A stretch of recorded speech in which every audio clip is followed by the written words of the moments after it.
Good morning, YouTubers. Well, good afternoon, and welcome to the jungle.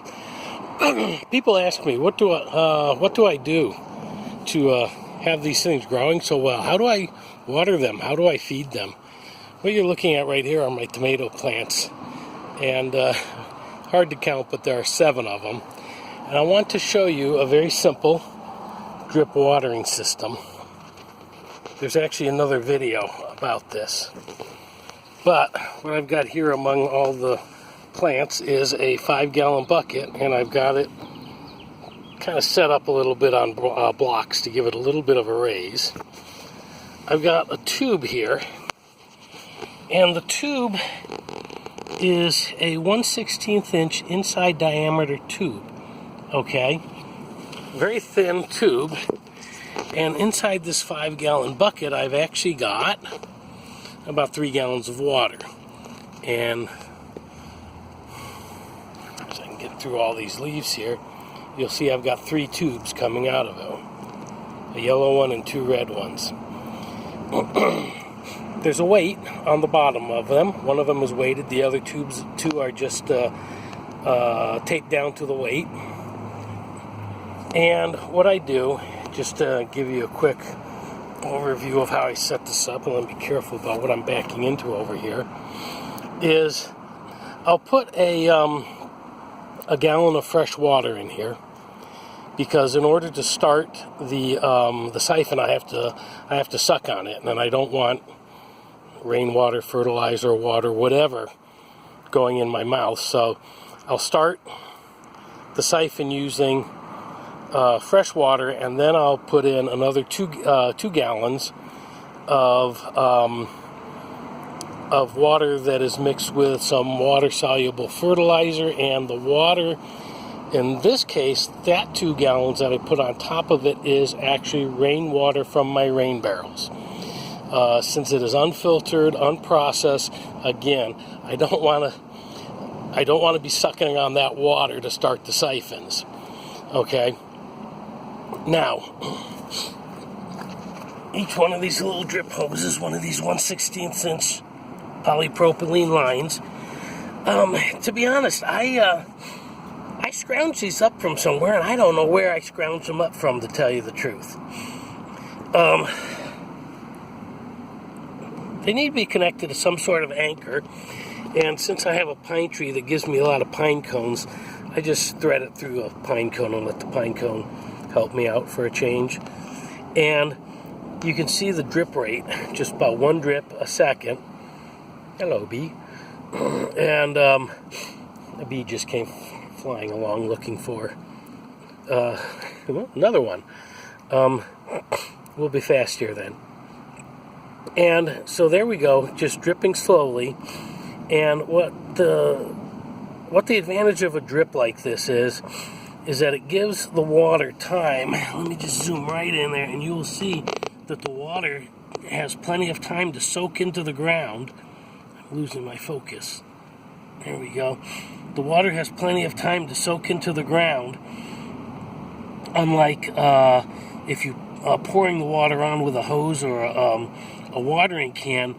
The water would tend to puddle on the ground, run off, and perhaps soak in a little bit. This thing is going to be dripping for over an hour, creating a very deep and not very wide wet spot. You can actually see from the drip, it's spread out several inches, but once it gets underground, it's spreading out even more.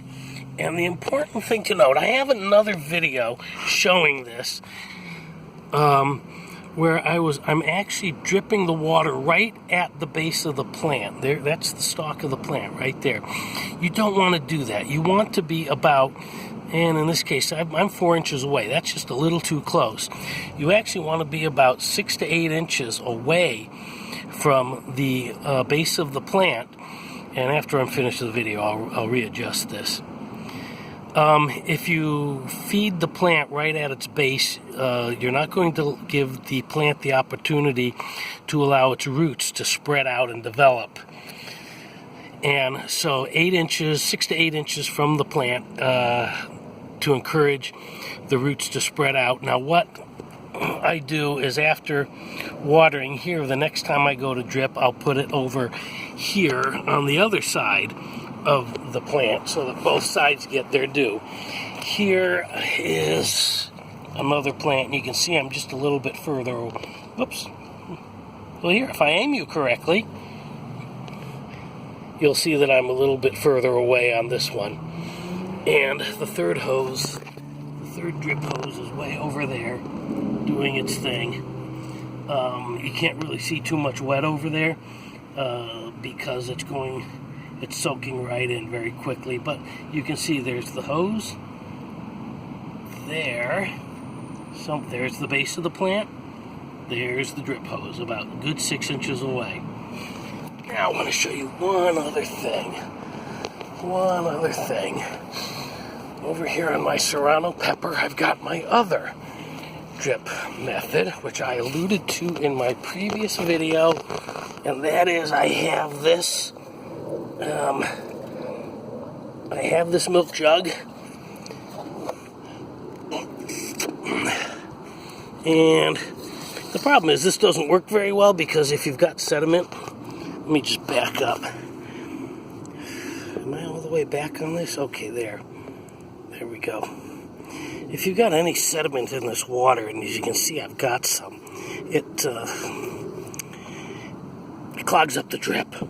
So this normally works fairly well, but it requires you to get some fairly sediment-free water. I'm going to replace that milk jug.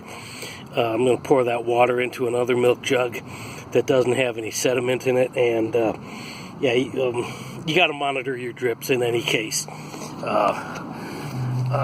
So the bucket, the 5-gallon bucket with hoses running out of it, works very well, very reliable.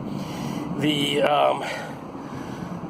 milk jug with the hole poked in it, not so well, but effective anyway. You just have to be careful about sediment on it. So that's what I wanted to show you. There's another one over there. It's finished. I just hadn't pulled it out.